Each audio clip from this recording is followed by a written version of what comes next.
Hi, my name is Oscar Hernandez. I'm a pianist, composer, arranger, orchestrator, musical director, band leader, and producer.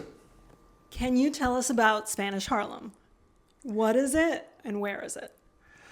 Well, Spanish Harlem is on the east side of Manhattan in New York City, from 96th to 125th.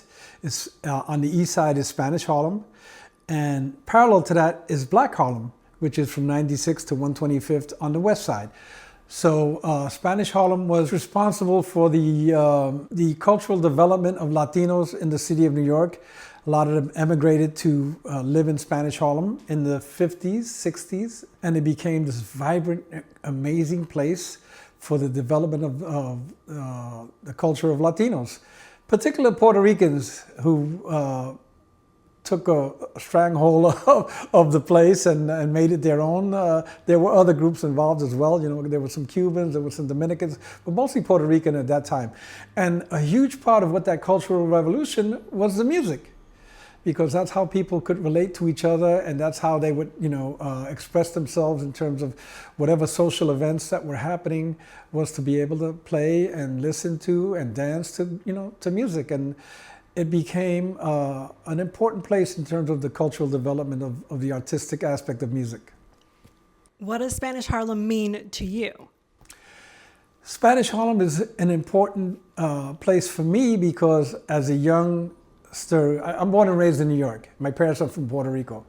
So being born and raised in New York, it was a place that we would find ourselves going to. I grew up in the Bronx, but Spanish Harlem is 20 minutes from there. So we would take the train to go to Spanish Harlem to buy food, to go to restaurants, to go to social events, to see concerts, later on to see musicians at some of the clubs.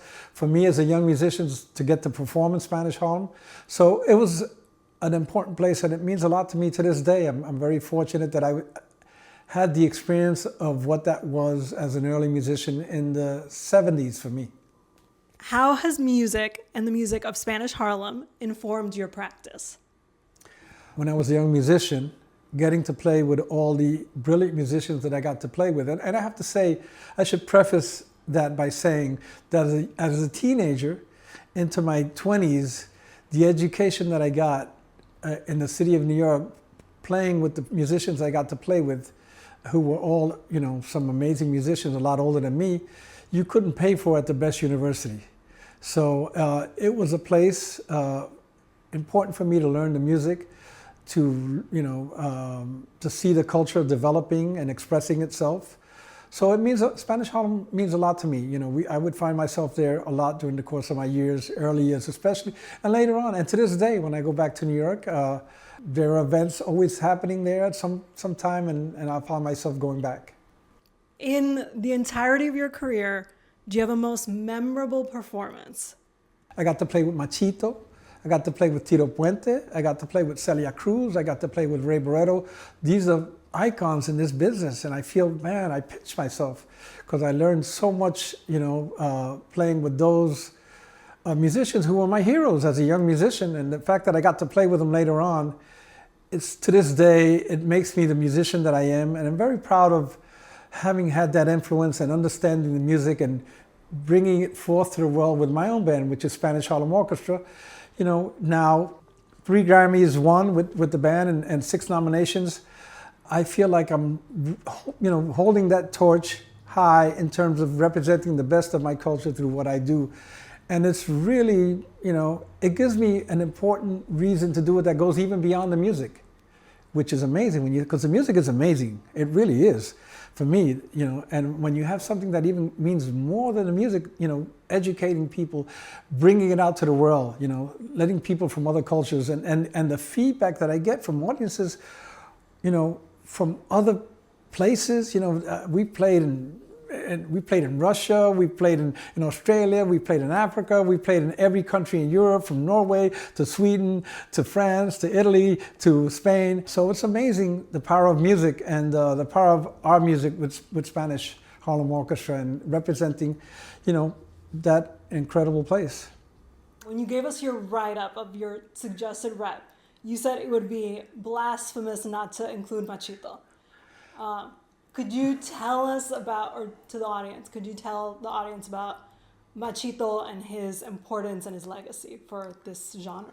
Sure. Machito was the one Cuban musician that came from Cuba. It was called Machito and his Afro-Cubans, but he was married to a Puerto Rican, so he was immersed in the Puerto Rican culture very much. It's one of the great big bands that existed of what we call the Big Three: Machito, Tito Puente, Tito Rodriguez. And Machito, for me, if I had to make an analogy, I would say Duke Ellington, Count Basie. It holds the same reverence to me. It holds the same importance in terms of that, the integrity of the music from a Latin perspective. Machito's albums, his music is well documented. You could look it up and listen to it and see for yourself what a great, music that was. Same thing with Tito Puente and Tito Rodriguez and all the people that came during that time and afterwards. So it's a lot of incredible music that's still documented. Personally, for me, now I have a well documented history of, recordings that go back to when I first started when I was 16. My first recording in New York City, and so it's cool to look back on the history of it and see all this great music that's still there for people to learn from, listen, and enjoy. Do you identify as New Yorican? Totally. Okay. I'm New Yorican. So I'm born and raised in New York City. I come from a family of 11, and half of my brothers and sisters were born in Puerto Rico. By the time my mother got to New York, a few years later, I was born. So I'm one of the 5 that were born in New York City, and totally New Yorican. And what that means, it's identifying with the culture, but also have maybe the advantage of being brought up in an incredible city like New York City, which I'm so grateful for. Now looking back, it was really a unique time. Okay, my last question, Sure. Most important question. Okay. Can you tell us about the Spanish Harlem Orchestra and its mission? Yes, so Spanish Harlem Orchestra, I always tell people it's a divine intervention in my life, because it was somebody else's idea who wasn't a musician. He was a producer. He's actually a DJ who got a record deal, and he called me in the year 2000. And make a long story short, I went, we had a meeting about, what the music would be. He wanted music representing Spanish Harlem and New York City, and because Spanish Harlem is also a microcosm of New York City Latino, because Latinos were in the Bronx, Latinos were in Brooklyn, Latinos were in Queens. So that holds true throughout the boroughs in New York City as well. So he called me. I produced that record called Un Gran Día en el Barrio, a great day in the Barrio, which is Barrio. Just let's be clear, Barrio or Barrio in Spanish means Spanish Harlem. So whenever you say I'm going to Spanish Harlem, you say voy pa'l barrio. I'm going to the barrio. I'm going to Spanish Harlem. That was the synonym for Spanish Harlem.